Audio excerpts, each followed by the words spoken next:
going to share a little bit about spiritualism. And this comes from Emma Hardinge's Modern American Spiritualism, a 20 years record of the communion between earth and the world of spirits. And this was published in 1870. Now, this is something that I'm presently reading. I trade off between this and Andrew Jackson Davis. And what I'd like to bring to you today is sometimes it's considered a bit controversial because some people believe this and some people dismiss it. And the idea is that now after the investigations at the Corinthian Hall in November of 1849, spiritualism, or I should say the contact with spirit, just kind of flowed outward from there. Circles began forming, mediums began appearing without no way to trace it back. One of the things that she commented on was that it just seemed that spiritualism just took off with no real point of origin. But in this instance, one of the mediums that had come to light was a Mrs. Tamlin. And she was part of a circle that formed.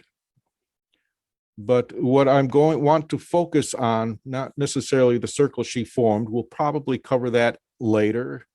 But what I want to focus on is that from those demonstrations that came after that investigation at the Corinthian Hall was not only did they get the communications from the likes of Benjamin Franklin, whose name is comes up quite a bit in a lot of the writings and such, but they also were in contact with those other forms of spirit. And it reads that from these ignorant demonstrations produced came the speaking of foreign languages by children, psychometry, the laying on of hands and such. We know all of that. But also during these experiences, many had assumed that all who resided in the world of spirit or the Summerland were of good character, were beneficial, were there to assist them, which left them open towards many of what we call dark spirits or evil spirits, or something of that nature there.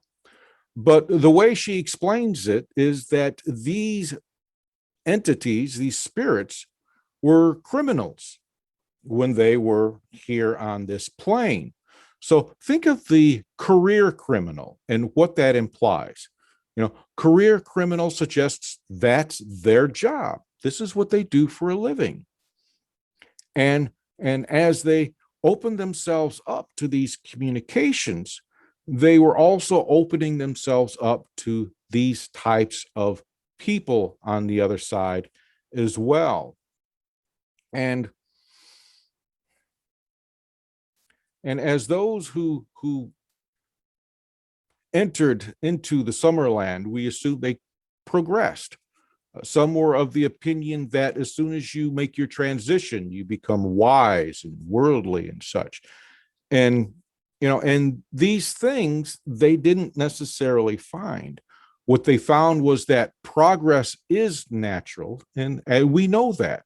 It continues when we do make our transition. However, as it is here, so it is there.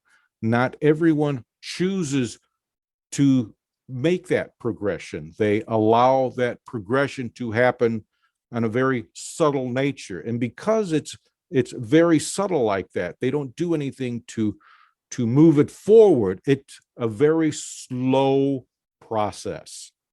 Whereas many of you here, this is your interest. So your progression in life will be much faster than those who seek to do nothing. So what happened was that many of these visitors from the Summerland, who were still caught up in their human activities and such, they took advantage of many, particularly those who were of a superstitious nature or of a superstitious mind, or who adhered to the very narrow strictures of their doctrine of religion. And many who were like that, when they opened themselves up, they came under the influence. And with the mediums, they came under what they called an obsession. And with this idea of obsession, what they're implying here is that these people would allow whomever they were in contact with to direct them, not guide them, but direct them, almost to the point sometimes of dictating to them. And even some of the time that did happen. Now, this idea of obsession, as they describe it, is not something that they just put together and put it out there like that, because I myself have witnessed it. I have seen people, intelligent people, who have fallen under the glamour of the spirit that they were working with, and everything that they did was according to that spirit's direction. So it's not something that I would want you to dismiss, but I would like you to be aware of it. And also we see some of these influences in some of these fanatical religious groups that have come together, that have formed. Many of those can be, well, I'm trying to think. David Koresh is one of the ones that comes to mind in the past. I believe in the 70s, the big name was Jim Jones, and and others. And these fanatical groups still exist. They existed then. One of the ones that comes to mind is the Apostolic Circle, which I recently read formed from the Auburn Circle. I don't recall their activities offhand, but Arthur Conan Doyle wrote of them in his History of Spiritualism. So it's something to be mindful of. Does anyone have any comments or questions that they would like to mention?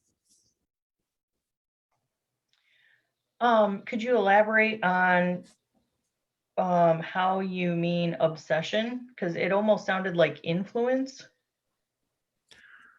Yeah, very strong influence. Like a melding of energies, like the influence of that energy, of the spirit's energy. I wouldn't necessarily say that. Mm-hmm. I would say something along the lines of they became enamored. Oh. Maybe I used the wrong word, which is possible, but they were so strongly influenced by them. One of the things that a lot of spiritualists teach is the idea of working with guides. Mm-hmm. And the way I've heard them is they explain this in such a way that you become dependent on these guides. And myself, I honestly don't feel that is the purpose. Guides should be more along the lines of signposts.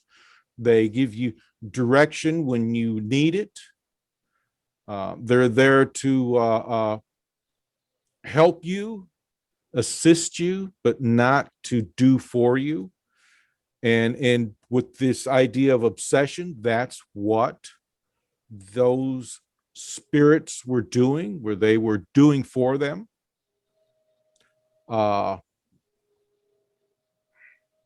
They would sometimes present themselves as the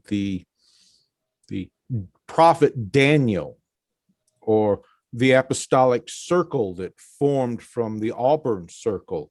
The spirit that guided them identified itself as the apostle Paul,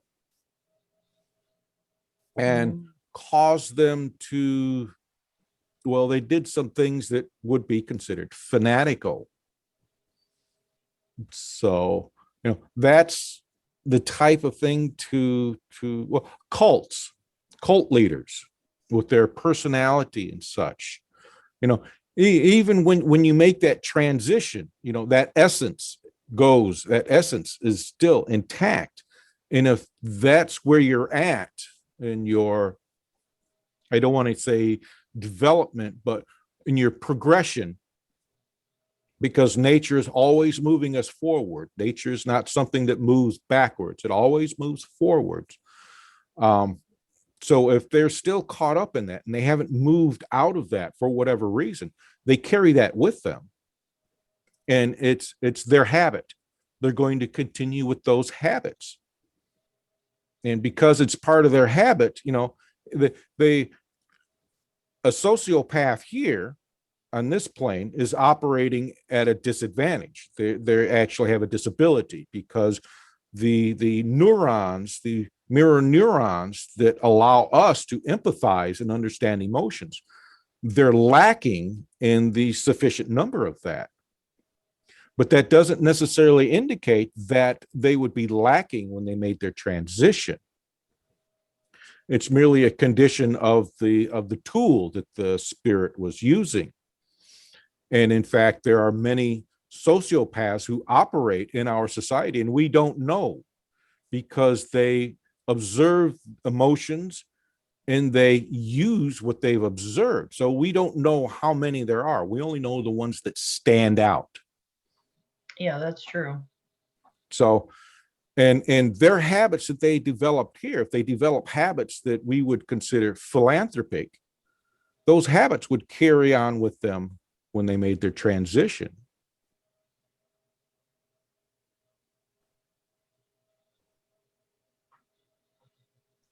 So does anyone else have any comments or anything, any questions they would like to ask?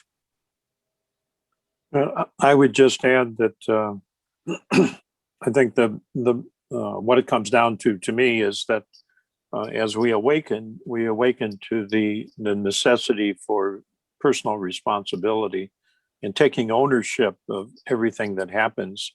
And that when we become enamored, which I think was a good word, Philip, to settle on, you can put someone or something on a pedestal and give up your personal responsibility, and that's when things go awry. And that at best, any teacher, any guide in spirit is an advisor. And it is up to us to take the advice, to weigh it, to use discernment, and to remain responsible for the decision that we make out of that. And that is always going to be in play, and it applies to everything we encounter in this life, as well as the things that we ooh and awe about. I mean, if you go to a really good channeling session, it is something to behold. But you always are responsible for what you do with that experience, with that information. Very, very excellent thing to bring up, Philip. So, yes, and you're correct with that. It's the responsibility, and we have that here. We become enamored with someone because their personality or whatever, and we relinquish that responsibility. But at the same time, keep in mind, all of them are not like that. Most of the spirit encounters that are recorded are along the lines of exactly what Reverend Thomas had said. You know, they assist us, they guide us, they point us in a direction. Paul Selig's books so far that I've seen, the spirits that are brought to light there, they're always there, say, as guides. They never tell you to do this or do that. They're always there. Everything is presented in a way as try this, consider this, and this is what may happen if you do this. So, you know, reading stuff like that, you know, there's watchwords in that. And then there are other things where they tell you, do this. I've read writings where they say you do this, and you do that. And typically those are short-sighted. So something to be aware of as you open yourself, because that's what we're doing when we seek communication with the divine or with those in the Summerland. We are opening ourselves up to receive. And again, there's that responsibility that Reverend Thomas talked about. We have to maintain our responsibility with that and not relinquish it. And thank you for allowing me to share that.